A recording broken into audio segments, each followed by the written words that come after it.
Bom, esta uma pergunta, mas uma bisavorata sumamente interessante para sobre se um banda está determinar e a preparar mais de 10 anos para a guerra aqui, não quer, não está um cosco alanta a guerra, está um cosco da em preparação mais de 10 anos, mas me explica anteriormente.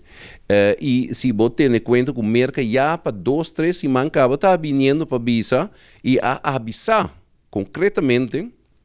que a Rússia lo invadiu. Dus, laten we zeggen, parte de West, que a Europa e América, não também estava preparada. Mas a Holanda, de nos caso, de Reino, Holanda estava onde é o primeiro país que a pronunciar e a condenar a invasão. Holanda saca 35 de F-35 na avião mais moderno do mundo, a ainda. E me tenho que explicar para o efeito de Reino que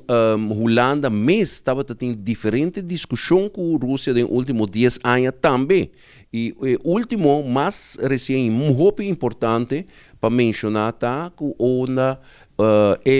grupo separatista na de Ucrânia a tumba o avião de Singapore Airlines e que 48